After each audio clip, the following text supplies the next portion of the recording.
Hi. Hi, this is Gina. Thank you for joining me for this Astrology Chat live for March 5th, 2025. Today, I want to do a little bit of a chart overview for the end of this week. The end of this week is really interesting, especially with the Mercury Pluto sextile that's occurring. But there are a few other aspects I want to talk about as well. I do think we should start with the Mercury Pluto sextile, but I kind of need to talk about a couple of things related to it as we sort of build up to that. So here we have Mercury and here we have Pluto. I like to mark the astrology that I'm talking about on the chart as I go. My hope is that if you're studying astrology and interested in learning more, that's helpful for you. And if you just want to sort of enjoy hearing about the astrology and not concern yourself too much with that piece, that's okay too. That it works for you either way. That's my hope. And this is also meant to be a, casual check-in. Feel free to leave any questions in the chat or in the comments if you're watching this later. My hope is that this sort of has the feel of hanging out with a friend who happens to know astrology and just having a chat about, hey, what's going on right now, kind of thing. What's happening with the astrology? But I have some sort of bigger themes to talk about right now. It's very interesting. So this Pluto Mercury sextile is still building right now. It perfects later. It perfects very soon. Within the next couple hours. I am recording this on Wednesday morning, East Coast time at about 8:20 in the morning. So this will perfect this morning, but it will still be active for the remainder of the week. It will be within orb. But it's a part of a larger Aries story that's happening right now. Right now we have Venus retrograde here in Aries, sort of hiding under this bubble. And we also have this Mercury in Aries. Mercury will go retrograde on the 15th, and Mercury is already in shadow. So there's a lot of this Aries energy right now. And it's interesting because it's so forward moving. There's a part of us that is just ready to go, ready to move forward. But then because of the retrograde energy, especially a Venus retrograde, and we are still just coming off of this Mars retrograde as well. Mars is still pretty slow in the sky. There's just all of this energy that's sort of slowing us down. So there can be sort of a feeling of being on the brakes and the gas at the same time, wanting to move forward, but the wiser action being to sort of slow down a little bit. But this Mercury in Aries, although getting ready to slow down, has a lot of that fire. So there's a lot of intensity and excitement to Mercury in Aries. And Mercury in Aries is bringing that excitement, that enthusiasm, that boldness, that uniqueness into the first conversation in a sextile here with Pluto in Aquarius. They're having their first little meetup since they were conjunct not very long ago, just a few weeks ago. And so when the planets are conjunct, they combine their energies and they meet in that sign, and then a cycle begins. And as they come into aspect with each other, they sort of bounce off of that initial energy. So a sextile is very pleasant. It's a very positive aspect. A way to remember it is sexy sextile, right? It's just like an easy, fun, positive little vibe when it's a sextile. A trine is more sort of easy, harmonious. The energy just flows. There's a certain electricity to a sextile, but it's not quite as positive as a trine. I don't always read sextiles.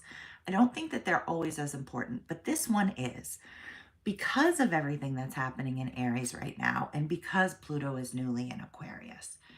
So again, we have this Mercury in Aries starting to think about going retrograde, but still full of energy, enthusiasm, uniqueness, boldness, meeting up in a sextile, a sexy sextile with Pluto in Aquarius. Pluto in Aquarius is bringing in this new era. It's the first of the outer planets to really shift into this new time that relates to increased speed of change, that relates to sort of being attached to humanity, but a little bit detached from individuals, being attached to the ideas of the collective, being a humanitarian, but day to day, moment to moment, maybe not being quite as emotional as we used to be. That's Aquarius energy. There's something so new about everything that Pluto in Aquarius is doing. So whenever I'm seeing something with Pluto, it's something we've never done before. So you may have seen on the thumbnail a few different things associated with this, but let's talk about them right now. So there could be a depth to your thoughts, a really, you might be thinking about things that you never thought about before, very deeply. It could be older things.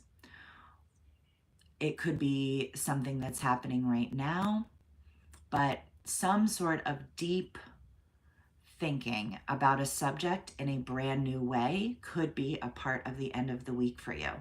But it could also manifest, instead of being a thinking process, it could manifest as a conversational process with Mercury. I just realized I never turned on my airplane mode just so we don't get interrupted as we're live here. And maybe that's a little bit brighter too. So it could also manifest as a conversation between two people, where you could find yourself in a very intense conversation about something. Again, it would be a conversation you've never had before, right? Like you could be like thinking about changing professions, and you're not telling anyone about that yet, and you've never thought about it before. You've been very committed to what you're doing, and you've always loved what you're doing. Or you could be having a conversation about moving in together, right? And you've never done that before, not just with this partner, but with anybody. Also, Pluto is very good at going into the depths and bringing things up from the depths. So that's why I said some of these conversations or some of these thoughts could be related to something old or something buried or something you haven't thought about for a long time, if not ever before. But I think that also Pluto can be associated with uncovering secrets, finding what's been hidden. So you could learn something, you could understand something that you never understood before with an aspect like this. And it could be related to another aspect that I want to highlight here that I think is important. It's sort of starting to fade, but I think it's important to connect with this. We have these interesting aspects forming with the sun right now. We have the sun in a trine to Jupiter, sun in Pisces, trine to, square to, not a trine, square to Jupiter. It's in a trine with Mars. So this is making me think about what this information could be about, what this conversation could be about, what the thinking could be about. You know, what is this? What is the potential sort of else in the chart near this Mercury-Pluto sextile, which is bringing something new to the surface, whether it's coming about through a mental process, a relational process, whether it relates to something deep from the past or something that you've never thought about before. And the Pluto square to Jupiter and also trine to Mars feels like we're getting information, deep information about processing like what we don't want. There's some sort of a light being shown on what we don't want. There's something about this Jupiter and Gemini that's really expanding our understanding of what we don't believe in, what doesn't work for us, what doesn't resonate. And through that process, we realize what does. But there may be some things coming to the surface right now that through a process of elimination, you're saying, no, not that, no, not that, no, not that. And that's helping you to see what is working. And then I think the trine to Mars as well is just shining a light on this emotional process that we've been going through with this Mars retrograde that we're now beginning to really climb out of, although Mars is still at 17 degrees of Cancer, where he has been for weeks. But he is moving direct, and the sun is forming this harmonious, beautiful trine over to Mars, supportive energy for taking action, for moving forward, for making some plans, actually sort of getting things moving a little bit. But it's also sort of shining a light on the work that we did through this healing process during Mars retrograde. And now Mars is moving forward, and we're sort of starting to act on some of those things that we learned. So if there's been an emotional process that you're sort of coming out of that unfolded over the last couple months, maybe it was something that you worked out with another person, maybe it was something more within yourself. But Mars in Cancer really pulled up family issues, issues from childhood. It allowed emotions to come to the surface to be healed that we hadn't worked with for a long time, which is really a blessing. And now we're moving on from that, and we're moving forward. And Saturn is, and the sun is helping you to see what you learned, and also continuing to deepen this process of Jupiter and Gemini, which is helping us understand more about what we don't believe in, what doesn't work for us intellectually, what we don't think. What we don't think anymore, or what we never thought and we accept it as fact without questioning. And at the same time, we have Venus retrograde here, really slowing us down when it comes to revisiting relationships and relationship patterns. I do really need to circle Venus retrograde, even though you can't even see her.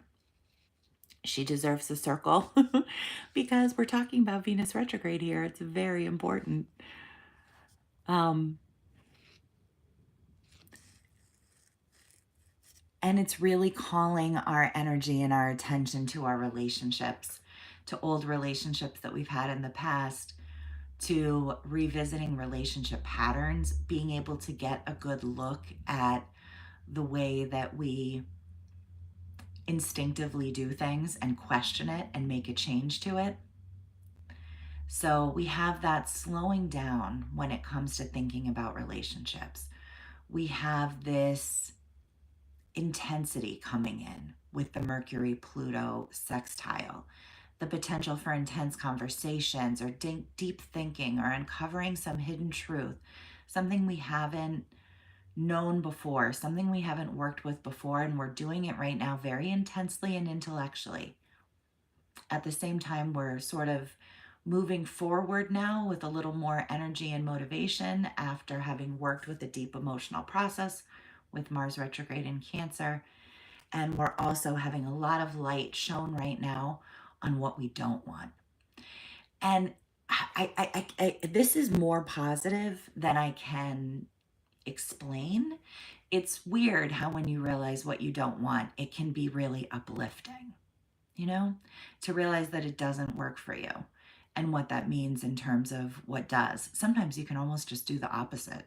If you don't know what you want, but you know what you don't want, you can almost just be like, well, what is the opposite of this? Maybe I should just do that. So there's more I could say about this chart, but I think that these are the big ones, and I kind of just want to leave it here for right now because I think that's more than enough. Those are sort of some of the big energies that I see for the end of the week.